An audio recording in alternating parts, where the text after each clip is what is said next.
All right, good morning. How's everybody doing? It is a beautiful day out here today. Hope you guys are able to get out and enjoy this weather today, or enjoy the weather whenever it's sunny out, because you never know what the weather's going to be like the next couple days. Like tomorrow, for example, it's only supposed to be a high of 40 something, and it's supposed to be really, really cold tomorrow night. So get out, get some PE in, and this weekend. This weekend looks pretty good. So, and it's Mother's Day, so make sure you do something for your mother this weekend as well.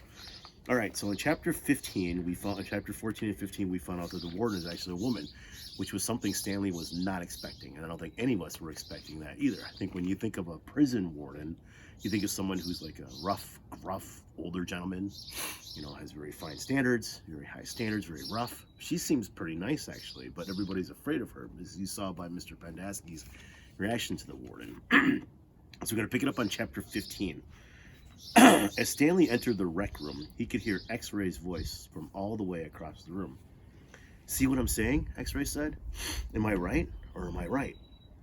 The other bodies in the room were little more than bags of flesh and bones, dumped across broken chairs and couches. X-Ray was full of life, laughing and waving his arms around as he talked. "Yo, caveman, my man," he called out. Stanley made his way across the room. "Hey, slide on over, Squid," said X-Ray. "Make room for the caveman." Stanley crashed on the couch. He had looked for a hidden camera in the shower.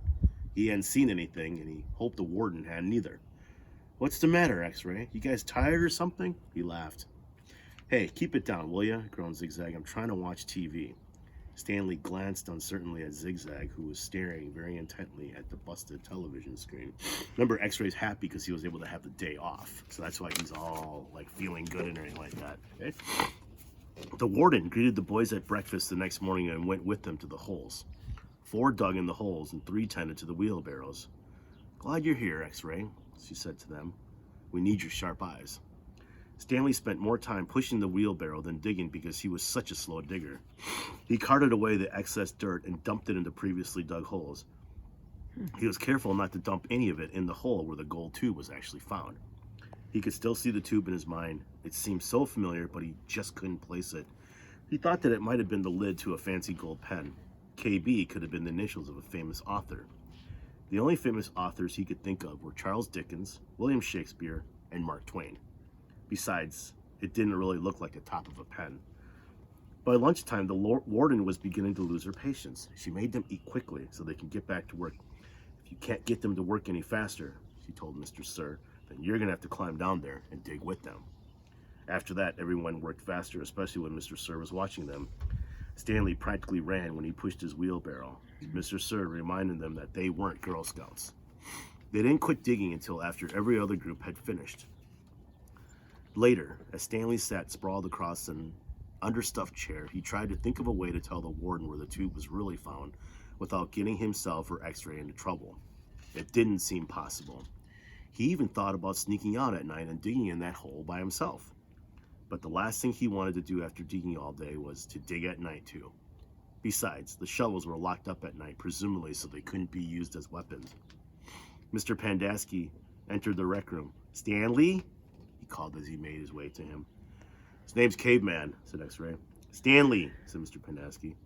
"My name's Caveman," said Stanley. "Well, I have a letter for someone named Stanley Yelnats," said Mr. Pandasky. He turned over an envelope in his hands. "It doesn't say Caveman anywhere."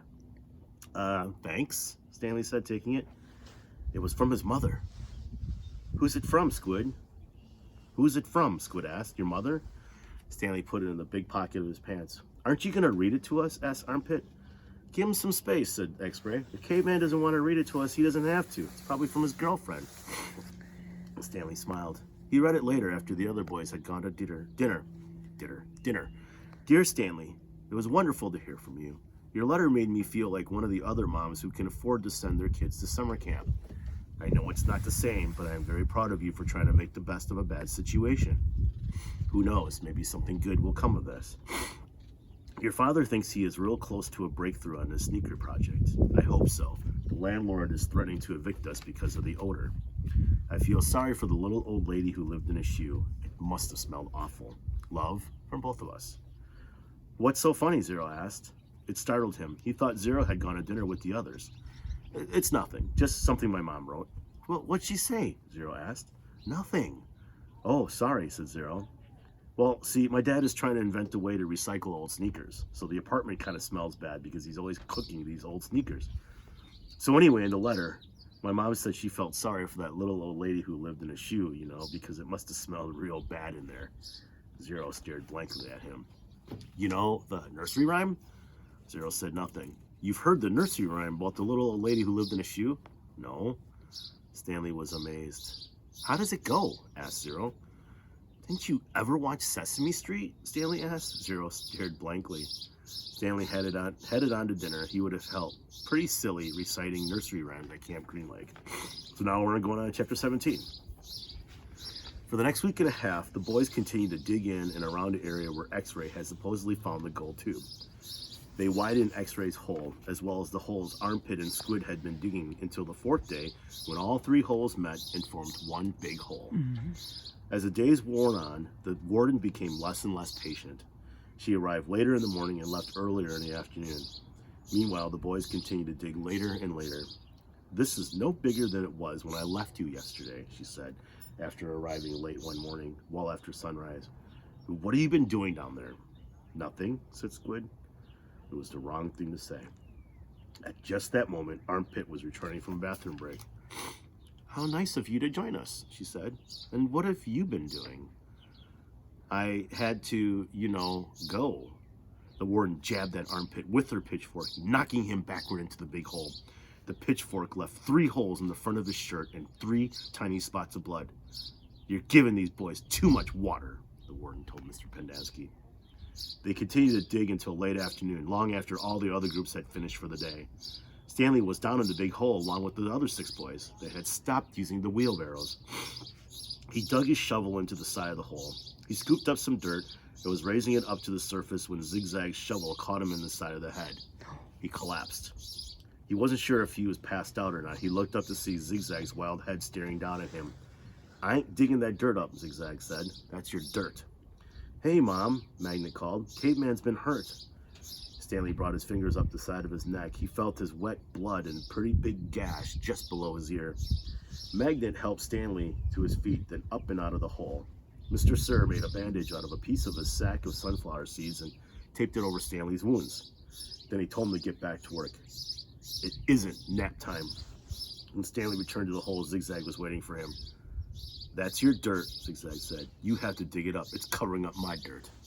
Stanley felt a little dizzy. He could see a small pile of dirt. It took him a moment to realize that it was the dirt which had been on his shovel when he was hit. He scooped it up, then Zigzag dug a shovel into the ground underneath where Stanley's dirt had been. Wow, so it looks like things are starting to get strenuous and a little more stressful for them.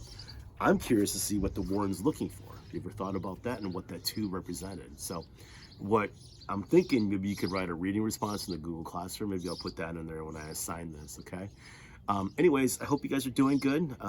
My hat today is from the last time the Packers won the Super Bowl. So I want you to tell me what the XL stands for in the Super Bowl. XLV. XLV, and why they use Roman numerals for the Super Bowl. And I want you to tell me what the Roman numerals represent. And yeah, XLV. And the last time the Packers won the Super Bowl, what year that was. And also, how many times the Packers have won the Super Bowl. Okay? Anyways, guys, have a great rest of your day. Hope you guys are doing well. Love you guys and miss you. Bye-bye. Mrs. Chen has a question. Go ahead, Mrs. Chen. Mrs. Chen heard that Stanley knew 3 authors. Oh, yes. Mark Twain, I think William Shakespeare, and Emily Dickinson? Charles Dickens. Charles Dickens, aha. Maybe you could research what books they have written, or if you know any of those books that they have written. What they are famous for, yes. Yeah. Okay. Good call, Mrs. Chen. Okay, guys, talk to you later. Bye-bye.